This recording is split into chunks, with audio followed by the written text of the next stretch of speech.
DJI Osmo Action 5 Pro versus the DJI Osmo Action 6. Should you get the Action 5 Pro or pay more for the Action 6? There are a few differences on paper, but are they big enough to care about? All I know is there's one feature on the Action 6 that really changed the way I shoot, but more on that later.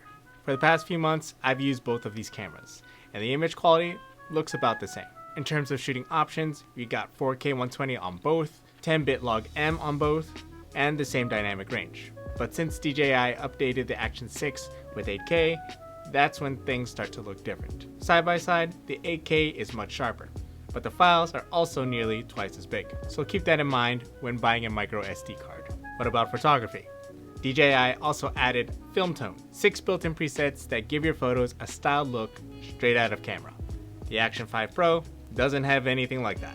I normally don't take a lot of photos on the Action cameras, but the film tones are a nice touch, and they make it more inviting to shoot with than my phone and even my Sony camera. Here's what the low-light footage actually looks like. The Action 6 has cleaner shadows, less noise, but the Action 5 actually holds more details in the textures. When it comes to regular video mode, the Action 6 doesn't look all that better than the Action 5. With Super Night mode, the Action 6 is actually sharper and cleaner than the Action 5. In terms of slow motion, you have the same options on both cameras as well. Here's what it's like coming out of the Action 5 and the Action 6. When it comes to capturing audio, both of these come with their own noise reduction. Here's what they sound like. DJI Osmo Action 5 with wind noise reduction set to off.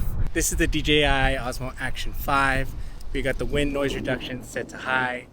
Breeze coming in, hands are cold. This is the DJI Osmo Action 6, and you're listening to wind noise reduction as off. This is the DJI Osmo Action 6 with wind noise reduction set to high. A little bit of breeze in the air. When you're in quiet spaces and environments, the microphones out of here will be perfectly fine. But if you're in crowds, public places, and even windy days, using a DJI Mic Mini would be the way to go. Fortunately, with these cameras, you don't need to buy the receiver, just a transmitter. But what about build quality? At first glance, they seem about the same and they weigh about the same. They both have a dual OLED setup, front and back screens. They're waterproof up to 20 meters, and the dimensions are only slightly different with the Action 6 being bigger. Inside the camera though, the Action 6 has the bigger sensor than the Action 5. But in hand, you can't really tell the difference. One thing you don't want to get wrong is the battery. Although they use the same 1950 milliamp battery, how they end up using it is different. I ran some endurance tests, and at 1080p, both lasted about 4 hours. But at 4K 24 frames per second,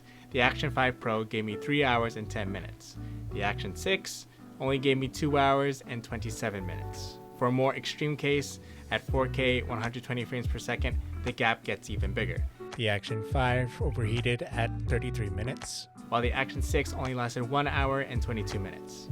At 8K 24, the Action 6 gave me about 2 hours. Between the Action 5 and the Action 6, the Action 5 seems to be lasting a lot longer than the Action 6, since the Action 6 has a bigger sensor and uses a lot more processing for that, so it may have the edge there. But for everyday vlogging, you're fine either way. Even if you're pushing 4K all day, as long as you have a second battery, you're good to go. Now let's talk about the one feature that actually changes the way that you shoot with the Action series cameras. Aside from shooting 8K, the Action 6 has a square sensor that records 38 by 40 by 38 by 40 pixels. The advantage of this is that we're able to crop in 16 by 9 for YouTube, plus we're also able to crop in 9 by 16 for any short form content as well. At first, I thought that the square mode coming out of the Action 6 was a gimmick when they first released it, but I use it more than anything else now. I don't have to decide between horizontal or vertical before I hit record. After recording, I could just share straight to my phone and post on Instagram that very day, but also be able to have a horizontal version for YouTube later on. So I really get the most out of every clip. When it comes to repurposing, I find this better than a 360 camera. With a 360 camera, you have to reframe, add keyframes, and export. It just adds a whole nother step to your process. With a square sensor, you just punch in, no keyframes, no extra steps. The square mode does cap at 60 frames per second, so no 120 frames per second for us. But for most people, that's totally alright. On the Action 5 Pro, you can shoot in 4x3, but it's still not a true square. So you won't be able to get as much room for vertical as you would in the 1x1 on the Action 6.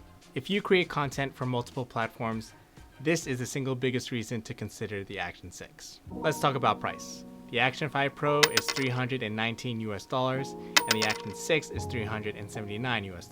That's about a $60 difference. For that $60, you're getting a square sensor, a variable aperture for low light, film tone presets, and exclusive lens accessories like the macro lens. When it comes to the other accessories, you can still use the same magnet mounts, you can still use the same batteries, but the filters and cages are different. In the end, if you're coming from an Action 3 or older, go straight to the 6. It's a sizable upgrade.